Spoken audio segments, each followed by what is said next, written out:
देव की जय। ब्रह्माणी मात की, दौलतराम बापू की जय। આજના શુભ અને આ મંગલ પ્રસંગ બ્રહ્માણી માતાજીના યજ્ઞ નિમિત્તે ભજન સત્સંગ અને ભોજન આપી સર્વે સંતો ભક્તોને તેડાવી બધાના દર્શનનો લાભ અપાવ્યો તે બદલ ઠાકોરવાસના યુવાન મિત્રોને મારા કોટી કોટી વંદન અને જય ગુરુદેવ। અત્રે ઉપસ્થિત સર્વે મહાનુભાવોના ચરણોમાં કોટી કોટી વંદન અને જય ગુરુદેવ। મળ્યા છીએ કે મળીશું આ માનવતણા મેળા, મળ્યા છીએ કે મળીશું આ માનવતણા મેળા, દેહ પડી જશે પશુ ભવે નહીં થઈએ ભેડા। સખી આજની ઘડી છે રડિયામણી, કાલ કોણે દીઠ્યું છે। પરમાત્માની અસીમ કૃપા આપ બધાના પર કે આપણે બધાને મળવાનું થયું છે। આજે આ માતાજીની અસીમ કૃપા ઉતરી છે આ ઠાકોરવાસના યુવાન મિત્રો પર કે જેમના અંતરની અંદર સદવિચાર આવ્યો અને સંતોની પધરામણી કરી। સંત બડા પરમારથી શીતલ વાકા અંગ, તપત બુજાવે ઓર કી ઓર દે દે અપના રંગ। તમે જુઓ એનો પ્રત્યક્ષ પરચો આપણને અત્યારે મળ્યો છે। તમે જુઓ સંતોની ગતિ કેવી છે કે જેમને શારીરિક તકલીફ હોવા છતાં ઓપરેશન કરાયેલું છે, આજે હોસ્પિટલ લઈ જતા છતાં પણ આ જગતના જીવોની જેમને ચિંતા કરી અને અહીંયા દર્શન આપવા માટે એ પોતે પધાર્યા। તકલીફ હોવા છતાં આપણા બધાના ભાગ કે આપણને આવા મહાપુરુષો મળ્યા છે। પણ જો આ સંતોની જો કદર આપણે નહીં કરીએ તો કહ્યું છે કે ગગન મંડલ के बीच में खन खन जरे अंगार, संत ना होत संसार में तो जली जात आखी ब्रह्मांड। આ સંતોની કૃપા એવી છે, એમની એક અમી દ્રષ્ટિ પડી જાય તો જીવન પરિવર્તન કરી દે। વાલિયા જેવો લૂંટારો નારદજીની દ્રષ્ટિ પડવાથી વાલ્મીકી ઋષિ બની ગયો। જેસલ મહા ડાકુ હતો, સતી તોરલના વચને વર્યો તો એ જ ભવે એ પીર થઈને પૂજાયા। તો આ સંતોની ગતિને આપણે જાણવા જેવી છે। આ મનુષ્યનો અવતાર ધારણ કરીને આપણે બધા જે આવ્યા છીએ તો આપણને પ્રશ્ન થવો જોઈએ કે હું કોણ છું, હું ક્યાંથી આવ્યો છું ને મારે ક્યાં જવાનું છે। પોતે પોતાની પારખ કરવા માટે મનુષ્યનો જન્મ મળ્યો છે। નહીતર ખાઓ પીઓ ખર્ચો પ્યારે ધર્મ પૂर्ण कुछ कर लो, यही तेरे संग चले नहींतर फोकट जाएगा फेरा। ये फोकट जाएगा फेरा समझ मन मेरा, आखिर होगा जंगल का डेरा। एक दिवस आ બધું અહીંનું અહીં પડ્યું રહેશે અને આપણે જવાનું થશે। પણ આપણે શું કામ આવ્યા છે, શું કરવા માટે આવ્યા છે? પરમાત્માએ 84 લાખ યોની બનાવી, એમાં ઉત્તમ યોની મનુષ્યની બનાવી।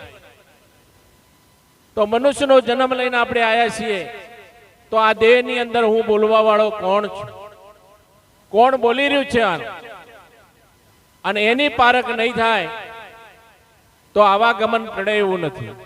પણ એ માટે આપણે સદગુરુનું શરણું સ્વીકારવું પડે।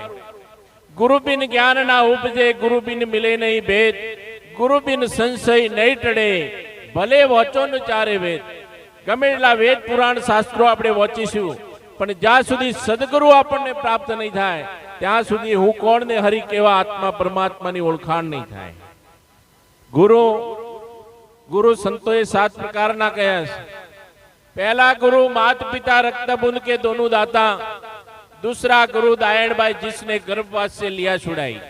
पहला नंबर ना गुरु अपना माता पिता जेना रक्त बूंद थी अपनो आ देह बन्यो। આ પૃથ્વી પર અવતરણ થયું હોય તો એક માતા પિતાના આધારે થયું છે. એટલે પહેલા નંબરના ગુરુ આપણા માતા પિતા છે. दूसरा गुरु दायण भाई जिसने गर्भवास से लिया छुड़ाई. जो माथा हाथ देवाती गुरु कहवाय तो पहलो हाथ दायण नो पड़े जेने नाभ कटी जीवे जीव जुदा करे. तीसरा गुरु आ देहनु नाम आप्यु भैये फुआ मोमा मासी जे कोईने आप्यु ते. चौथा गुरु अक्षर ज्ञान किया लेखन पाटी लई भणवा गया जेने शिक्षक कहिए. पांचमा गुरु कुल गौर ब्राह्मण कहवाय. छठा गुरु कौन फूंके कंठी बोधे धर्म थी टुकड़ा पाप थी सेटा रहीजो आवो उपदेश आपे जेने कंठी गुरु कहिए. અને સાતમા સદગુરુ મળી જાય તો સર્વ બંધન મુક્ત કરાવે એવા સદગુરુના શરણે જ્યારે જ્યાં સુધી આ જીવ જતો નથી ત્યાં સુધી એની ગતિ મુક્તિ થતી નથી. એટલે આ જગતની અંદર આપણે આયા છીએ, કહીએ છીએ કે ભાઈ ગુરુ વગરના નુગરા કહેવાય.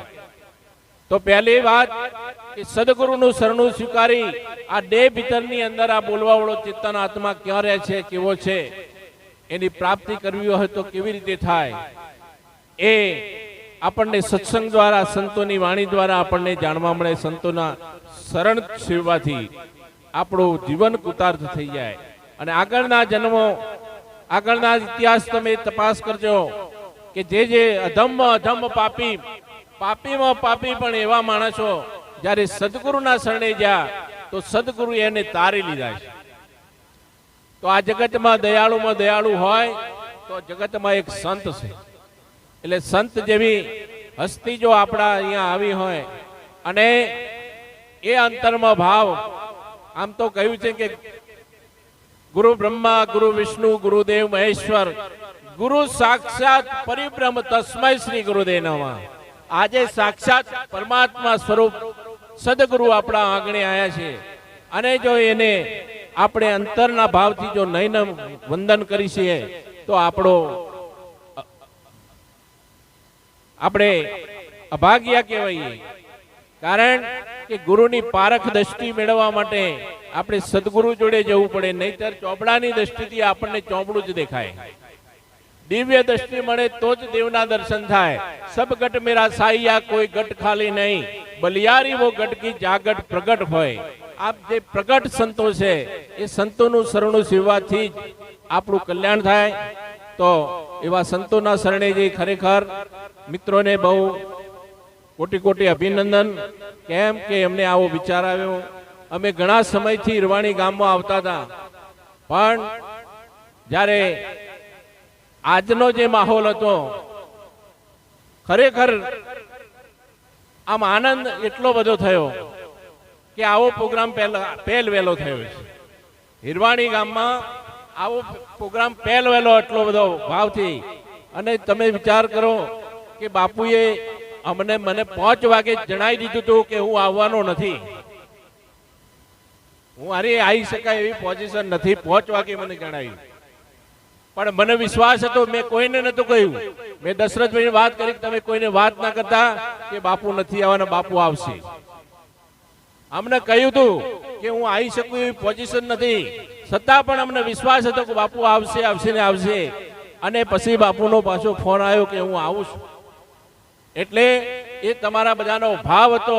અને ભાવને વાલો પ્રેમને વશ થયા રાજી, એમાં શું કરે પંડિતને કાજી. એ વાલો તમારા ભાવને પારખી અને અહીંયા દર્શન માટે આવ્યા હતા. તો આપણા અહોભાગ્ય કહેવાય. તો આવા સંતોના આપણે અંતરના ભાવથી નમીએ, એમને વંદન કરીએ અને એમના દર્શન કરી કૃતાર્થ થઈએ. આ બધા સંતો આપણે જે પધાર્યા છે, અમારા કલાવૃંદવાળા કલાકાર મિત્રો, તો આપણે એમની વાણીનો આગળ લાભ લઈએ. બોલો સદગુરુ દેવ કી જય.